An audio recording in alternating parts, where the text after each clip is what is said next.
सहनावतु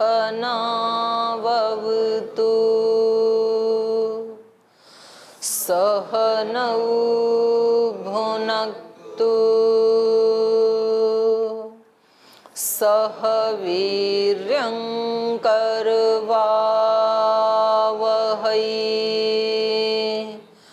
तेजस्विनावधीतमस्तु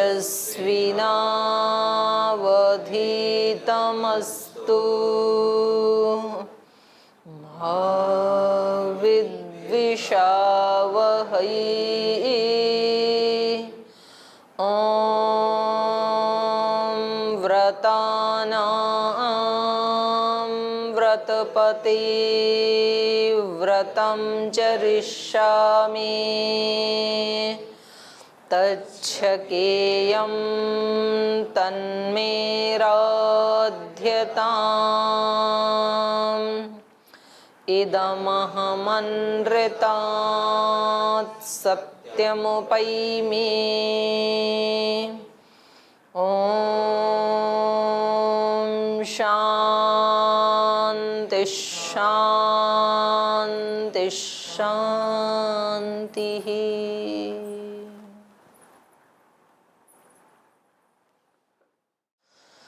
चार सूत्र तक पढ़ लिया था पिछली कक्षा में।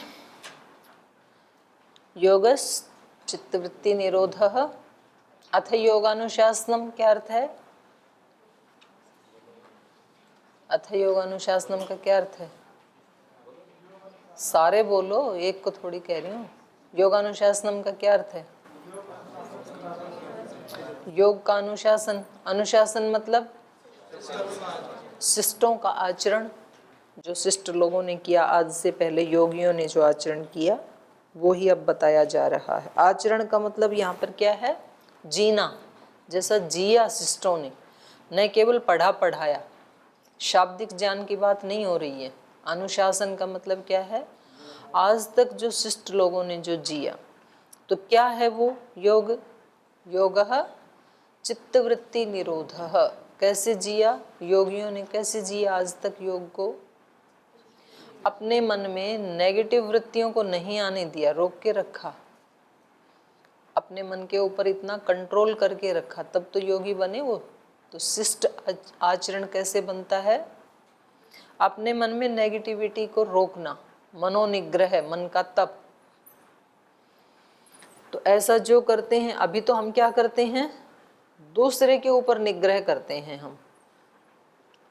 जब हम किसी चीज़ से परेशान हैं, दुखी हैं, तो हम दूसरे को ब्लेम करके उस व्यक्ति को अच्छा बनाना चाहते हैं कि वो व्यक्ति यदि ऐसा ना करे तो मैं दुखी ना हूँ। लेकिन ये कहते हैं कि नहीं, निग्रह दूसरे के ऊपर नहीं करना। निग्रह किस पे करना है? अपने मन पे करना है, अपनी इंद्रियों पे करना है, अपने मन पे करना है। रोकना दूसरे को नहीं, रोकना अपने को है। हम दूसरे को रोकना चाहते हैं संसार में, और वो कभी रुकता नहीं है दूसरा। वो कहता है मैं तो अपनी जगह ठीक हूँ, और ये व्यक्ति कहता है कि नहीं, परेशानी ही सारी इसके कारण है। अगर ये रुक जाए, ये गलत रास्ते पे ना जाए। आजकल तो बहुत ये एक मतलब ये कॉमन समस्या हो रही है समाज में।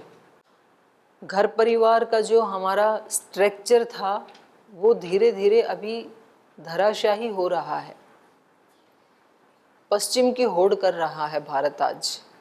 भारत की जैसी पारिवारिक व्यवस्था पूरी धरती के ऊपर नहीं है, जहाँ सब लोग एक साथ रहते हैं, जो एक दूसरे के सुख दुख का ख्याल रखते हैं, एक दूसरे के सुख दुख में शामिल होते हैं, उसके खाने पीने रहने सहने से लेकर के उसके स्वास्थ्य से, बीमार से, हर दृष्टि में जो एक दूसरे के साथ खड़े रहते हैं, वो व्यवस्था अब कहीं ना कहीं चरमरा रही है। बाहर नहीं होता ऐसे, किसी को किसी से मतलब नहीं है।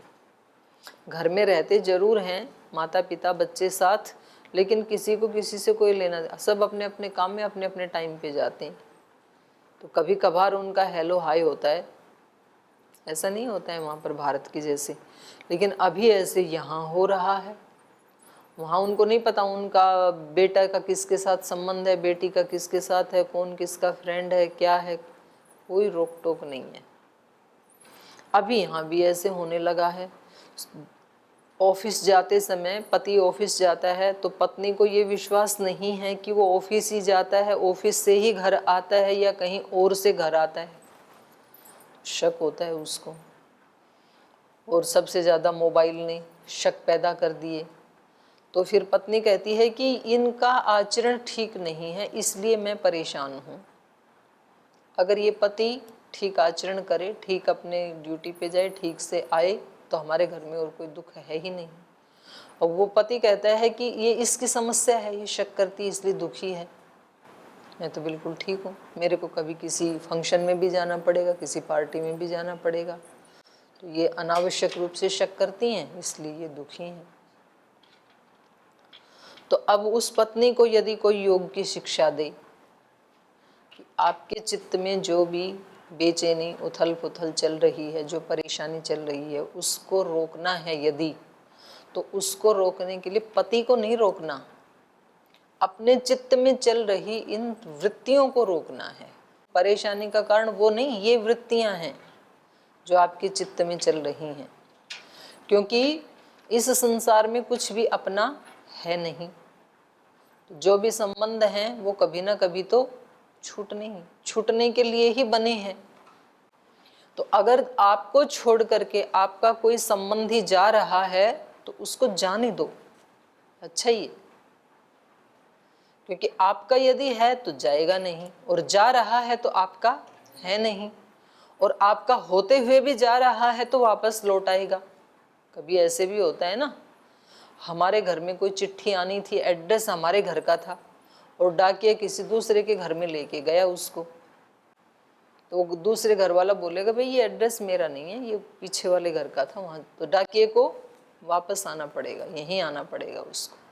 लौट कर वो चिट्ठी कहाँ आएगी? नहीं आएगी। आपके कहने से भी आपका संबंधी नहीं मान रहा है तो उसको कुछ दिन धक्के खा लेने दो, लौट के कहाँ आएगा? जहाँ आना चाहिए वहीं आएगा, और फिर आपकी कीमत और ज़्यादा बढ़ेगी। लेकिन इतना योग कौन करे? अब वो उसको रोकना चाहती हैं, वो रुकता नहीं है, समस्या मिटती नहीं है, दोनों परेशान। ये तो मैंने एक उदाहरण दिया है, ऐसा हम सबके जीवन में। आप ये मत समझना कि ये केवल गृहस्थ में होता है, ये गुरुकुल में भी होता है। गुरुकुल में आपके रूम में जो आपका पार्टनर रहता है वो शोर मचाने से रुकता नहीं है और आपका ध्यान लगता नहीं है और आपकी परेशानी मिटती नहीं है। आप कहते हैं कि अगर ये शोर ना मचाए, शांति से रहता रहे, शांति से अपने बाथरूम को साफ कर दे, कपड़े इधर उधर ना डाले, तो कोई समस्या नहीं है, ये भी आराम से ध्यान लगाए, हम भी लगाएं। और वो कहता है कि ऐसा कोई ऐसे थोड़ी होता है, थोड़ा बहुत तो ऐसे होगा ही, बाथरूम भी गीला होगा, आएंगे तो पैर की भी आवाज़ होगी, ऐसे कोई थोड़ी होता है कि बिल्कुल ऐसे पंजे रूपा रूपा के चलूँगा मैं। वो भी खोला जाएगा, अलमारी भी, इसको अपना ध्यान लगाना है तो अपने ध्यान को मजबूत करे। तो वो मानता नहीं है, इसकी समस्या मिटती नहीं है, तो उसका आना परेशान नहीं कर रहा है, आपके चित्त की जो कंडीशंस हैं वो परेशान कर रही हैं आपको। आपको कहना भी है उसको तो आप आराम से भी कह सकते हैं, रिक्वेस्ट भी कर सकते हैं, भाई मेरे पास इतनी सामर्थ्य नहीं है कि मैं आपके खटपट में भी ध्यान लगा सकूं, तो आप थोड़ी हेल्प कर दो ना, आप साथ रहते हो, तो जब मैं ध्यान लगा रहा हूं तब आवाज़ मत किया करो, बाकी समय में कर लिया करो बेशक, तो बड़ी कृपा होगी आपकी, तो शायद वो आपका सहयोग भी कर देगा। तो योग क्या है, क्या बताया यहाँ पर पतंजलि ऋषि ने? योगस उन वृत्तियों को रोकना है। योगस चित्त वृत्ति निरोधः, योग चित्त की वृत्तियों का निरोध है। और चित्त की सारी वृत्तियों का निरोध नहीं है योग, क्लिष्ट वृत्तियों का, जो दुखदायी हैं, दुखदायी भावनाएं, दुखदायी विचार। तो व्यक्ति को क्या सोचना है? मेरी खुशियों का, मेरी शांति का, मेरी संतुष्टि का जिम्मेदार मैं हूँ, और मुझे अपने चित्त को किसी भी परिस्थिति में शांत रखना है, प्रसन्न रखना है, भय से मुक्त रखना है, दुविधा से मुक्त रखना है, भगवान से युक्त रखना है, सद्भाव से युक्त रखना है, भक्ति से युक्त रखना है, श्रद्धा से युक्त रखना है, शांति से युक्त रखना है। ये जिम्मेदारी मेरी है। मेरे मन के ऊपर मेरा अधिकार है, मनोनिग्रह है। और इसकी परीक्षा तो प्रतिकूल परिस्थिति में ही होती है। तो इसलिए प्रतिकूल परिस्थितियां आना हमारे लिए शुभ है, सौभाग्य है, क्योंकि साधना होगी ही उसी में। उन प्रतिकूलताओं में अपने चित्त को संभाल के रखने की कोशिश कर रहे हैं या कर लेते हैं, अपने चित्त को संभाल लेते हैं, तो समझ लो आप योग मार्ग पे चल रहे हैं।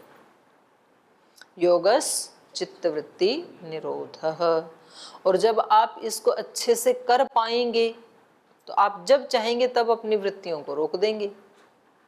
और यदि आपको नेगेटिव वृत्तियां रोकनी आ गई, एक ट्रिक है ना ये, तो चित्त को कैसे चलाना है। हमारा चित्त मन एक मशीन है ना, और उस मशीन को कैसे ऑपरेट करना है, ये यदि एक बार आ गया उस मशीन को ऑपरेट करना, तो क्लिष्ट के साथ साथ आप अक्लिष्ट को भी रोक देंगे। मशीन कैसे स्टार्ट करनी है, कैसे रोकनी है, ये एक बार चलाना आ गया आपको, तो कभी भी रोक सकते हैं, कभी भी चला सकते हैं। तो जब आप व्यवहार काल में या उपासना काल में क्लिष्ट वृत्तियों को यदि रोक सकते हैं, तो जब आप समाधि लगाना चाहें तो अक्लिष्ट को भी रोक सकते हैं। फिर नेगेटिव थिंकिंग को जो रोकना जानता है वो जब चाहे पॉजिटिव को भी रोक सकता है। जैसे कि रात को रुक जाती हैं, जब हम सोते हैं तो एक संकल्प ही तो होता है। व्यक्ति बिस्तर लगाता है, तकिया लगाता है, बेड शीट ओढ़ने के लिए उसको रखता है, बत्ती बुझाता है और फिर कहता है लेट करके कि अब मुझे सोना है, और सो जाता है। तो ये क्या है, एक ट्रिक ही तो है। और जब तक वो बिस्तर आदि नहीं बिछाता है, तैयारी नहीं करता है, लाइट ऑफ नहीं करता है, तब तक उसको उबासी तो आती रहेगी, पर यदि वो कुछ काम में लगा है तो नींद नहीं आएगी। और जब वो सोना चाहे सब बंद करके तो नींद आ जाएगी, सो जाता है व्यक्ति। तो जैसे व्यक्ति क्लिष्ट वृत्तियों को रोक लेता है कि नहीं भाई मेरे को ये नहीं सोचना है, क्योंकि ये सोचने से मेरा अंतःकरण गंदा होगा, दूषित होगा, और उससे मैं योग मार्ग में आगे नहीं बढ़ पाऊंगा, तो मुझे नहीं सोचना है। जिसको जो करना है करे, सबका अकाउंट उनके साथ है। मैं अपने रास्ते पे चल रहा हूँ, वो अपने रास्ते पे चल रहे हैं। जिसकी जैसी समझ है वो वैसा करेगा, वैसा बोलेगा, पर मुझे अपना तो ख्याल रखना है। ऐसा सोचते हुए व्यक्ति जैसे ही अनुचित विचार को तुरंत हटा देता है। जैसे रास्ते में जाते हैं और कहीं वस्त्रों पे धूल, मिट्टी, कंकर, कीचड़ आए तो तुरंत हटाते हैं ना हम। कोई कीड़ा आए काटने के लिए, मधुमक्खी आए तो तुरंत हटाते हैं उसको, ततैया आए। तो ऐसे अपने चित्त में जैसे ही कोई क्लिष्ट वृत्ति आई जो हमारी योग में उन्नति नहीं करेगा, ऐसा जैसे ही कोई विचार आए व्यक्ति उसको हटाता है। समझदार व्यक्ति, साधक व्यक्ति, जिसको साधना करनी है वो व्यक्ति उसको हटा देता है। और एक बार जब उसको हटाना आ गया तो फिर वो जब चाहेगा तब पॉजिटिव को भी रोक सकता है, जो नेगेटिव को रोक सकता है। और जिसको रोकना नहीं आता है वो फिर हमेशा क्या रहता है, वृत्ति सारूप्यम। जिसको हटाना आता ही नहीं है तो कभी फूल भी आके टकराएगा, कभी कीचड़ आके टकराएगा, तो दोनों होता रहेंगे। फिर तो वृत्ति सारूप्यम इतरत्र, उसकी स्थिति होगी वृत्ति सारूप्य। और उससे पहले जो रोकना चाहता है वो क्या हो जाएगा, तदा द्रष्टुहु, वो अपने स्वरूप में अवस्थित हो जाएगा। जो नेगेटिव रोक सकता है वो पॉजिटिव को भी रोक देगा, और पॉजिटिव भी रोक देगा, तब उसकी स्थिति क्या होगी, अपने स्वरूप में रहेगा, वो आत्म स्वरूप में। तो 24 घंटे में कभी ना कभी कम से कम, न्यून से न्यून, अति न्यून 1 मिनट के लिए तो अपने स्वरूप में रहना चाहिए व्यक्ति को। जागते हुए, सोते हुए तो गहरी नींद में चला ही जाता है, अपने स्वरूप में जागते हुए कम से कम व्यक्ति ऐसा नियम बनाए कि अब 1 मिनट के लिए मैं अपने स्वरूप में स्थित हूँ। इतना तो कर सकता है, हर व्यक्ति कर सकता है। ज़्यादा करना है तो 2 मिनट रहे अपने स्वरूप में, उससे ज़्यादा करना है तो 5 मिनट रहे, उससे ज़्यादा करना है तो 30 मिनट रहे, करने में आनंद आ रहा है तो 1 घंटा रहे, और 1 घंटे में आनंद कम पड़ गया, परमानंद में रहना है तो 24 घंटा रहे अपने स्वरूप। कौन रोक रहा है? इस आनंद के लिए कोई नहीं रोक सकता है हमें, और हमें ही करना है। देखो कितनी अच्छी बात है, दूसरा कोई रोक नहीं सकता है। बाकी की जगह के ऊपर बैन है, आपने 2 रोटी खाई, 4 खाई, 10 खाई, 20 खाई, उसके बाद स्वामी सहदेव जी बोलेंगे कितनी खाओगे, अब रुक जाओ, बीमार पड़ जाओगे, तो आपसे छीन ली जाएंगी उससे आगे। आपको सोना है 2 घंटा, 4 घंटा, 6 घंटा, 8 घंटा, उसके बाद तो जगा दिया जाए, कितना सोओगे। बाहर से जहाँ जहाँ से आपको सुख मिलता है उसकी लिमिटेशंस हैं, उसके आगे आपको वो चीज़ नहीं मिलेगी, रोक दिया जाएगा। इसकी कोई लिमिटेशन नहीं है। आप 24 घंटे रहो ना परमानंद में, कौन रोकने वाला है आपको, कोई रोकने वाला नहीं। हम स्वयं ही उसको चाहते नहीं हैं। देखो कितनी अविद्या की बात है ना, जो हमारे ही वश में है, हमारे ही पास है, और उसके लिए ही सारे प्रयास हैं, और फिर उसको नहीं लेते हैं हम। हमारा आधा अधूरा ज्ञान, अविद्या, अज्ञान क्या है, पूरे दिन शरीर की हिफाजत करते रहते हैं हम। शरीर भूखा है, अब तो अब संध्या नहीं होगी, अब ध्यान नहीं होगा, क्योंकि अब शरीर को भूख लग गई, और अब शरीर को नहलाना पड़ेगा क्योंकि गंदा हो गया, अब शरीर को कुछ खिलाना पड़ेगा, भूखा है, अब इसको सुलाना पड़ेगा, अब इसको थोड़ा विश्राम देना पड़ेगा, ये थक गया है। ये सारे काम करो शरीर के लिए, अब व्यायाम भी कराना पड़ेगा। लेकिन अब ये बताओ, ये शरीर है किसके लिए, जिसकी आप इतनी हिफाजतें कर रहे हैं, इसको नहला रहे हैं, खिला रहे हैं, सुला रहे हैं, अच्छे वस्त्र पहना रहे हैं, इसके स्वास्थ्य का ध्यान रख रहे हैं। शरीर बिल्कुल ठीक है, रखना भी चाहिए। अब अगली बात बताओ, ये शरीर है किसके लिए, शरीर किसके लिए है, शरीर है भगवत प्राप्ति के लिए, शरीर है आत्म कल्याण के लिए, शरीर है विश्व कल्याण के लिए। वो किया नहीं तो फिर पीछे का जितना भी किया वो सारा बेकार, फिर तो जीरो है। पीछे का सारा करना है, उचित है, लेकिन उससे अगला भी तो करना है। अब इस शरीर को संभालते संभालते कितने वर्ष हो गए, 10 साल, 20 साल, 50 साल, ऐसे ही और 10, 20, 50 साल गुजर जाएंगे। छुट्टी, जैसे आए थे वैसे के वैसे वापस जाओ। तो इसलिए ये कह रहे हैं कि आपको ये सब काम करते हुए भी क्या करना है, योग को केंद्र में रखना है। सब करो आप, लेकिन आपके सेंटर में क्या रहे, योग। अथ योगानुशासनम योगस चित्तवृत्ति निरोध। सब करते हुए अपने विचारों का ध्यान रखो, कौन से विचार चल रहे हैं। मन को ऐसे खुली छूट मत दो आप कि कहीं भी घूमे, अव्यवस्थित मत होने दो अपने मन को, क्योंकि मन आपकी एक बहुत महत्वपूर्ण मशीनरी है जो आपको सुखों से भी भर देगी, परम आनंद से भी भर देगी और परम दुखों से भी भर देगी। ऐसी है ये मशीन। अगर इसको ऑपरेट नहीं करना आया तो जीवन भर जाएगा दुखों से, क्लिष्ट वृत्तियों से, और यदि इसको ऑपरेट करना आ गया तो जीवन भर जाएगा परम आनंद से। तो ये कह रहे हैं योगस चित्तवृत्ति निरोधः।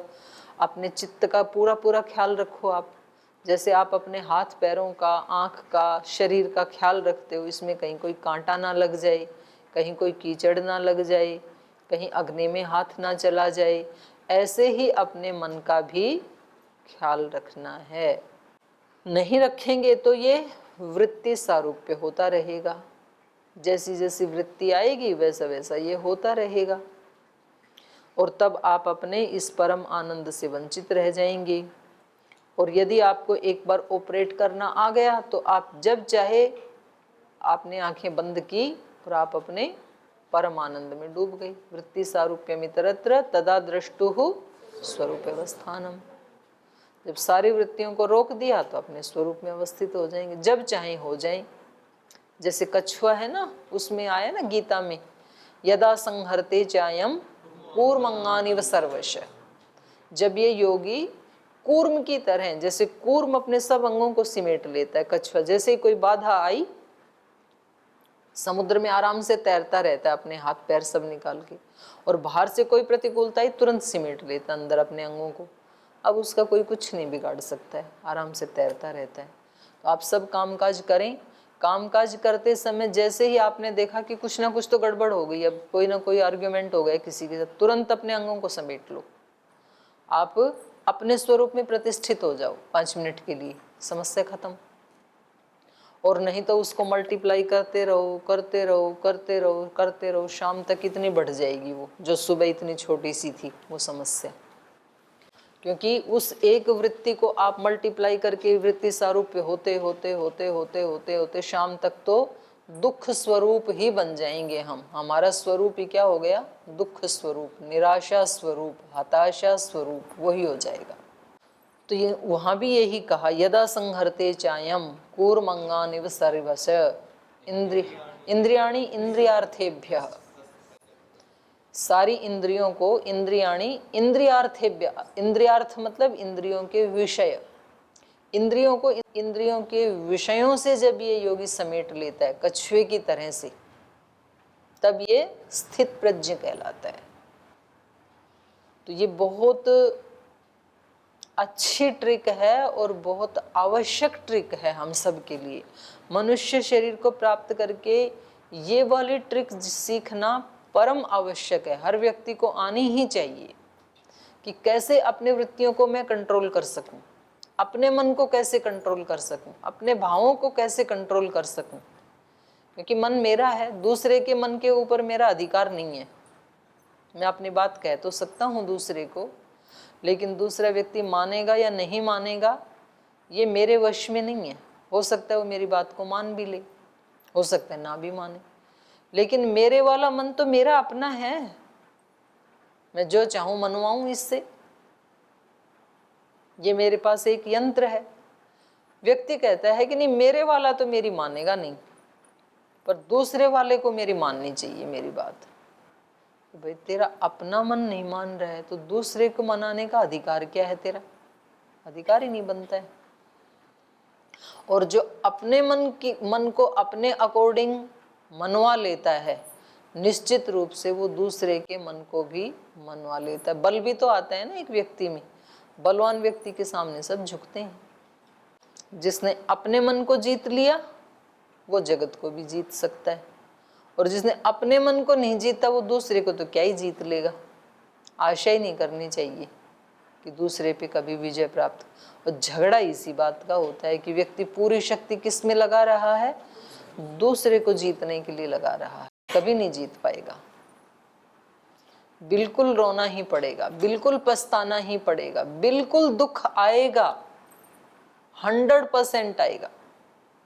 1%, आधा प्रतिशत भी चांस नहीं है कि दूसरी तरफ वर्क करते रहे और दुख ना आए। आएगा, पक्का आएगा।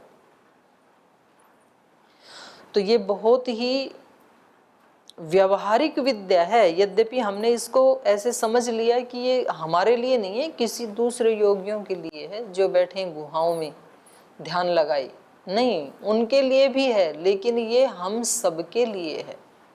कोई व्यक्ति भले ही किसी भी आश्रम में रहता है, चाहे गुरुकुल में रहता है, चाहे वो अपने संसार में रहता है, घर में रहता है, कहीं भी रहता है व्यक्ति, कोई नौकरी कर रहा है, बिजनेस कर रहा है, ऑफिस जा रहा है, पढ़ाई कर रहा है, उसको ये विद्या तो आनी ही चाहिए। क्योंकि सारा का सारा जीवन जो है वो मन की वृत्तियों के ऊपर ही, इर्द गिर्द ही घूमता है। मन जिसको कंट्रोल करना नहीं आया, विचार को कंट्रोल करना नहीं आया, वो व्यक्ति तो जीवन में दुख पाएगा। कितना भी धन कमा ले, कितना भी यश कमा ले, कितनी भी सेवा कर ले। आप कहते हैं ना जी हम तो सेवा करेंगे सारी जिंदगी भर।